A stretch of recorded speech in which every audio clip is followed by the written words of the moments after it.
গপ্প জাংশন চ্যানেলে তোমাদের আবারও স্বাগত জানাই। আমরা আমাদের ভবিষ্যৎকে সুরক্ষিত করতে গিয়ে বেশিরভাগ সময় বর্তমানকেই ভুলে যাই। সময় হয়তো আমরা ভবিষ্যতে অনেক পাব, কিন্তু বর্তমানে আমাদের সাথে জড়িয়ে থাকা মানুষগুলোকে হয়তো আর পাবো না। তাই যতটা পারবে কাছের মানুষগুলোকে নিজেদের কাছাকাছি রাখবে। কে জানে, ভবিষ্যৎ হয়তো তার সুযোগও দেবে না। এই ঘটনার পরিপ্রেক্ষিতেই শুরু করছি আজকের উপস্থাপনা, অশরীরী।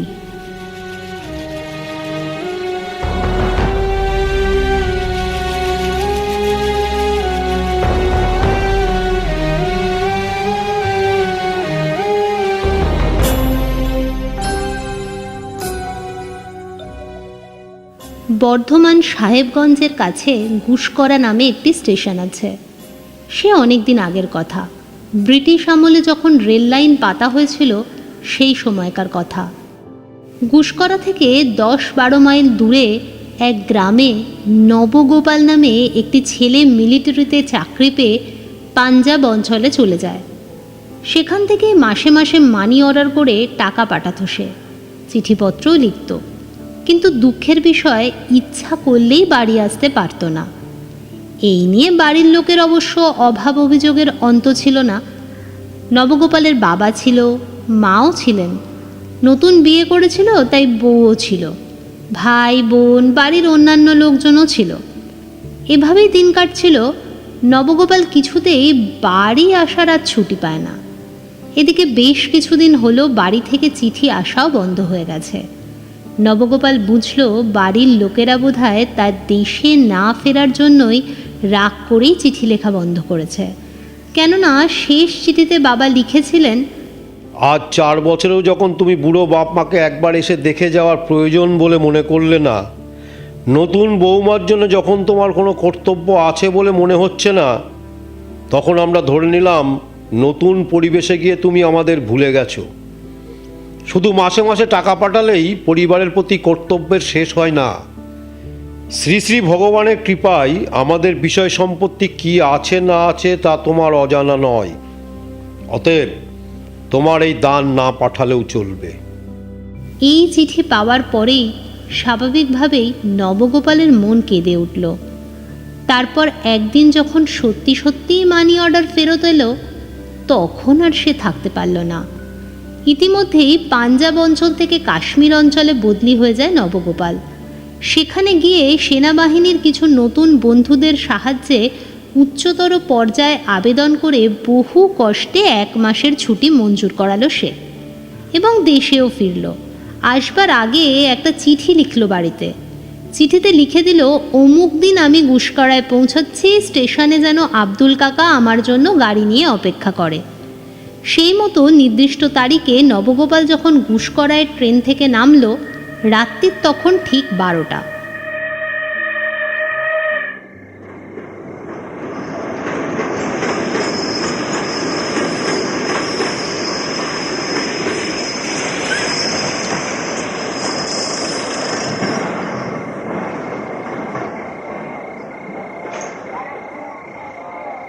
ঘন অন্ধকারে স্টেশন এলাকা খাঁ খাঁ করছে। 2-3 জন যাত্রীও নামলো ট্রেন থেকে। নবগোপাল ভাবল, বাড়ির লোকেরা হয় ওর চিঠি পায়নি, নতুবা বাবা রাগ করে বোধহয় গাড়ি পাঠাননি, অথবা গাড়ি নিয়ে এসে ওর বিলম্ব দেখে হয়তো আব্দুল কাকা ফিরে গেছে। কেননা ও শুধু আসবার তারিখটাই লিখেছিল, দিনে আসবে কি রাতে আসবে তা তো আর লেখেনি। আর কেননা তখনকার দিনে ওই দূরদেশ থেকে নির্দিষ্ট সময়সূচি নির্ধারণ করে ঠিক সময়টিতে আসা অত সহজ ছিল না। তাই স্টেশনে আব্দুল কাকাকে না দেখে খানিকটা হতাশই হয়ে পড়ল সে।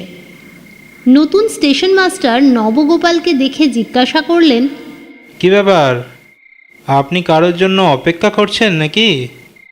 নবগোপাল বলল, হ্যাঁ, আমার বাড়ি থেকে গাড়ি নিয়ে লোক আসবার কথা ছিল, কেন এলো না তাই ভাবছি, অথবা এসে ফিরে গেল কি না। না, কেননা আমি তো সব সময় এখানে আছি, আমি কোনো গাড়িকেই অপেক্ষা করতে তো দেখিনি। তাহলে কি ওরা চিঠি পায়নি আমার? হ্যাঁ, তাই হবে। তা আপনার বাড়ি এখান থেকে কত দূর? সে অনেক অনেক দূর, এখান থেকে 10-12 মাইল। ওরে বাবা, তবে তো হেঁটে যাওয়াও চলবে না। না না না, দিনে মানে হলে যেতাম, এই রাত্রে কখনো নয়। ওরে বাপরে, ভূতের উপদ্রব আছে, চোর ডাকাতের ভয় আছে, ঠ্যাঙাড়ের উৎপাত আছে, হয় না কিরমভাবে? আচ্ছা, তাহলে এক কাজ করুন, আজ আর কোনো ট্রেন তো আসবে না, আমি অফিস ঘরের চাবি দিয়ে আমার কোয়ার্টারে শুতে যাচ্ছি। আপনি বরং ওয়েটিং রুমে শুয়ে রাতটুকু কাটিয়ে দিন, তারপর সকালে দেখি আপনার জন্য কি করতে পারি। যদি কারো গরুর গাড়ি একটা পাই তাহলে বলে কয়ে দেব। পেলে ভালো, নইলে হাঁটা দিতেও আমার কোনো আপত্তি নেই। এই বলে সে ওয়েটিং রুমে কাঠের বেঞ্চির ওপর লম্বা হয়ে শুয়ে ছাড়পোকার কামড় খেতে লাগলো।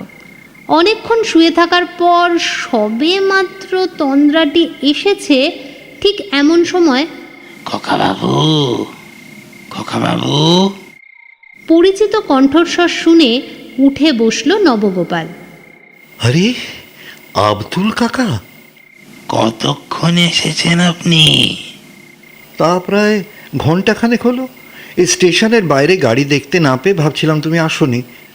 আসবো না, কি যে বলেন। আপনার চিঠি পাওয়ার পর থেকে সবাই হানটান করছি, তবে গাড়ি তো আমি এখানে রাখিনি। গাড়ি ওই বাঁধের ওপর রয়েছে। আপনার চিঠি পেয়েছি, কিন্তু আপনি কখন আসবেন চিঠিতে তো লেখেননি। তাই এখানে জায়গা জোড়া না করে গাড়িটাকে বাঁধের ওপর রেখেছি।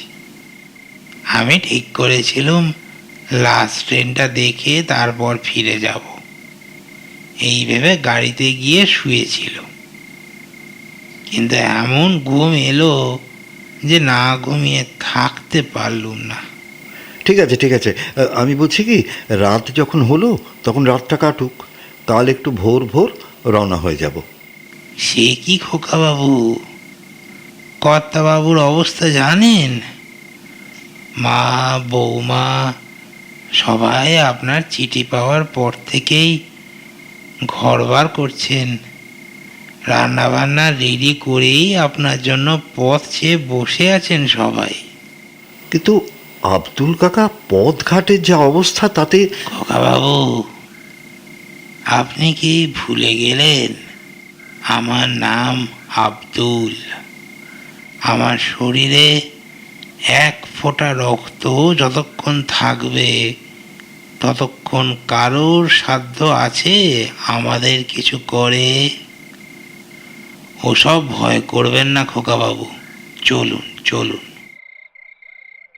উদো আর বুধোকে সঙ্গেই এনেছি। গরুর গাড়িকে আমি ঘোড়ার গাড়ির মতন ছোটাবো, দেখবেন। অতএব নবগোপাল আর বিরক্তি না করে আব্দুলের সঙ্গে চলল। আব্দুল সুটকেসটা মাথায় নিয়ে আগে আগে চলতে লাগলো, আর নবগোপাল চলল তার পিছু পিছু। যেতে যেতে নবগোপাল দূর থেকেই দেখতে পেল অন্ধকারের বাঁধের ওপর দুটো করে চারটে চোখ যেন ভাঁটার মতো জ্বলছে। চতুষ্পদ জন্তুদের চোখ রাত্রিবেলা জ্বলে, কিন্তু তাই বলে এভাবে? নবগোপাল কাছে যেতেই উদো আর বুদো গরু দুটো বহুদিন পর মনিবকে দেখে শিং নেড়ে তাদের আনুগত্য প্রকাশ করল। আব্দুল বলল, বাবু, গাড়িতে খড় বিছিয়ে গদির মতো করে আপনার বিছানা পেতে রেখেছি, আপনি শুয়ে পড়ুন, আমি জোর কদমে গাড়ি চালিয়ে যাচ্ছি। নবগোপাল তাই করল। একে তো ট্রেন ভ্রমণ করে সে ক্লান্ত ছিল, তারপর রাতও হয়েছিল অনেক, তাই গরুর গাড়ির বিছানায় দেহটাকে এলিয়ে দিল সে। এদিকে আব্দুল গরুর গাড়ি নিয়ে বাঁধ থেকে রাস্তায় নেমে পড়ল। প্রথমটা বেশ একটু মন্তরগতিতে চলার পর গাড়ির জোর এত বাড়তে লাগলো যে ওর মনে হলো ও যেন ট্রেনের মধ্যেই রয়েছে। নবগোপাল ভয় ভয় বলতে লাগলো, এ কি করছো আব্দুল কাকা? আরে আরে এভাবে গাড়ি চালালে গাড়ি উল্টে যাবে তো। কেন ঘাবড়াচ্ছেন খোকাবাবু? আমার নাম আব্দুল, কোনো ভয় নেই আপনার। চুপচাপ শুয়ে থাকুন। না না, আমার আমার আমার আব্দুল কাকা, আমার আমার কিন্তু ভীষণ ভয় করছে। কিন্তু কে শোনে কার কথা? আব্দুলের তখন জেদ চেপে গেছে, গাড়ি সে জোরে চালাবেই। নবগোপাল বুঝতে পারল যে গরুর গাড়ি এত জোরে ছুটছে যে মাঝে মাঝে বোধহয় চাকাটা মাটি স্পর্শ করছে না, কেমন যেন হাওয়ায় উড়ে চলেছে। এভাবে কিছুক্ষণ যাওয়ার পরেই গ্রামে পৌঁছলো ওরা। গ্রামে ঢোকবার মুখে একটা খাল আছে। গরুর গাড়িটা লাফিয়ে খাল পার হয়ে গেল। নবগোপাল আর নবগোপালের মধ্যে নেই তখন। সে বুঝতে পারল যে কার পাল্লায় সে পড়েছে। এখন ভালোয় ভালোয় বাড়িটা পৌঁছলে হয়। যাই হোক, গাড়ি এসে থামল বাড়ির কাছে। সাবেক কালের দোতলা মাঠকোটা, পাঁচিল দিয়ে ঘেরা, বেশ বড়সড়। নবগোপাল গাড়ি থেকে নামলে আব্দুল বলল, অনেক রাত হয়ে গেল খোকাবাবু, আপনি ভেতরে যান, আমি গরু দুটো গোয়ালে রেখে আসি। এই বলে আব্দুল চলে গেল।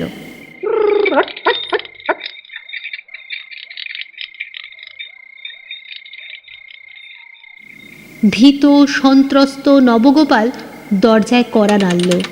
সঙ্গে সঙ্গে ওর বাবা মা দুজনেই দরজা খুলে বেরিয়ে এলেন। তোমার চিঠি যথাসময়ে পেয়েছি, কিন্তু এত রাত্রে তুমি কি করে এলে? তোমার আসার সময় জানতে না পারার জন্য আমি কোনো গাড়িই পাঠাইনি। জানি তুমি বুদ্ধিমান ছেলে, কারো না কারো একটা গাড়ি ভাড়া নিয়েই আসবে। তবুও সারাদিন অপেক্ষা করে এই সবে শুয়েছি আমরা। এত রাতে এইভাবে আসাটা তোমার ঠিক হয়নি। আমাকে আব্দুল কাকা নিয়ে এসেছে বাবা। আব্দুল? আব্দুল নিয়ে এসেছে? হ্যাঁ, আব্দুল কাকা। সে কি, ঠিক বলছো? আব্দুল নিয়ে এসেছে তোমাকে, না অন্য কেউ? না বাবা, না না না না না, অন্য কেউ নয়, আব্দুল কাকাই নিয়ে এসেছে আমাকে। আরে আমি কি ভুল দেখব নাকি? কিসে এলে? কেন, গরুর গাড়িতে, উদো আর বুধো। থাক, আর বলতে হবে না। আব্দুল আমাদের বহুদিনের পুরনো লোক, সে তার উপযুক্ত কাজই করেছে। তবে বাবা, একটা কথা কি জানো? আব্দুল আর বেঁচে নেই, উদবুধও না। সে সে কি? হ্যাঁ, যাক, ওসব কথা থাক এখন। পথে তোমার কোনো অসুবিধা হয়নি তো? রাত কিন্তু অনেক হয়েছে, এবার খেয়ে দিয়ে শুয়ে পড়ো, কেমন? বৌমা, নবুকে খেতে দাও। এক গলা ঘোমটা দিয়ে নবগোপালের বউ এসে দাঁড়ালো। নবগোপাল হাত মুখ ধুয়ে যখন ওর ঘরে গিয়ে ঢুকলো, তখন বউ ভাত তরকারি ধরে দিলে তৃপ্তির সঙ্গে সেটাকে খেতে লাগলো নবগোপাল। খেতে খেতে বলল, ওরে বাবা, এত সব রান্না তুমি করলে কি করে? হ্যাঁ, অনেকদিন বাড়ি আসিনি বলে খুব রাগ করেছো তো আমার উপর। কিন্তু কী করবো বলো, আমি কি ইচ্ছে করে আসিনি বলো? আসলে আমি তো নিরুপায় না। নবগোপাল দেখল বউয়ের চোখ দিয়ে টপ টপ করে জল পড়ছে। যাই হোক, খাওয়া শেষ করে খাটের বিছানায় নবগোপাল শুয়ে পড়ল। ওর বউ পাশে বসে সযত্নে পাখার বাতাস করতে লাগলো নবগোপালকে। সারাদিনের ক্লান্তির পর তৃপ্তির আহার আর তার উপরে এই সুখ শান্তির শয্যায় শোয়া মাত্রই ঘুমে ঢলে পড়ল নবগোপাল।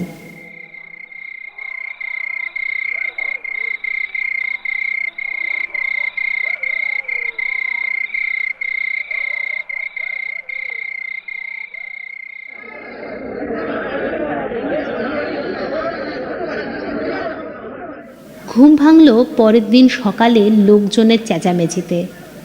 কে যেন নাম ধরে ডাকলো। নবা, এই নবা, শুনতে পাচ্ছিস? এই নবা। ঘুম ভাঙতেই নবগোপাল একটু হকচকিয়ে গেল। দেখল অর্ধভগ্ন ঘরে অপরিচ্ছন্ন ধুলো ধূসরিত খাটের ছেঁড়া বিছানায় সে শুয়ে রয়েছে। ঘরের চারদিকে ঝুল, মাকড়সার জাল। হতচকিত নবগোপাল জানলার কাছে গিয়ে দাঁড়াতেই ওর পরিচিত লোকজনেরা মাঠের পাশ থেকে অবাক হয়ে তাকিয়ে আছে ওর দিকে। নবা, তুই তুই কখন এলি? কাল রাত্রে। ঠিক আছে ঠিক আছে, তুই ওখানেই থাক, আমরা গিয়ে তোকে নিয়ে আসছি। এই বলে সকলের দরজা ভেঙে ভেতরে ঢুকে নবগোপালকে বাড়ির বাইরে নিয়ে এলো।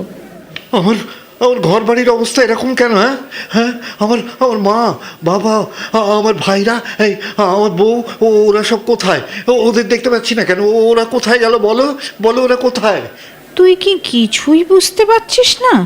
না না, আমার আমার গা মাথা ঘুরছে, আমার শরীর কেমন করছে।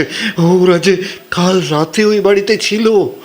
ওরা কেউ ছিল না রে পাগল, কেউই ছিল না।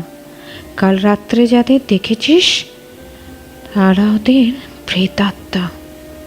বেশি দিন নয়, মাত্র 6 মাস আগে কলেরার মহামারীতে সব শেষ হয়ে গেছে রে। আমরা এই সামান্য কজন ছাড়া গোটা গ্রামই উজাড় হয়ে গেছে প্রায়। তোদের বাড়ির কেউই বেঁচে নেই। আমরা অনেক চেষ্টা করেছি তোকে খবর দেওয়ার, কিন্তু কোনো নির্দিষ্ট ঠিকানা না থাকায় চিঠিটা দিতে পারিনি। সব শুনে ডুকরে কেঁদে উঠল নবগোপাল। তারপর গত রাতের ঘটনার কথা সবাইকে বলে 2-3 দিন গ্রামে থেকে আবার কর্মস্থলে ফিরে গেল নবগোপাল।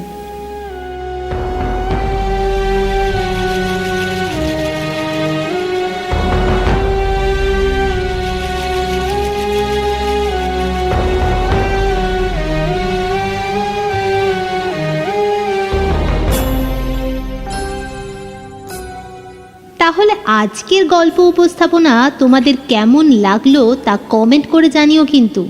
আর হ্যাঁ, তোমাদের বন্ধু বান্ধব ও পরিবারের সদস্যদের সাথে ভিডিওটা শেয়ার করতে ভুলো না। মনে রেখো, তোমাদের এই সামান্য প্রচেষ্টাই আমাদের আরও নতুন নতুন গল্প উপস্থাপনা করতে উৎসাহিত করে।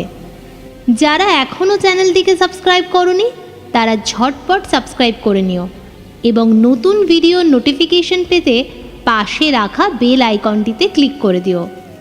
তাহলে আজকের মতো এখানেই শেষ করলাম। ফেরত আসবো আবার আগামী সপ্তাহে নতুন কোনো গল্পকে সাথে নিয়ে।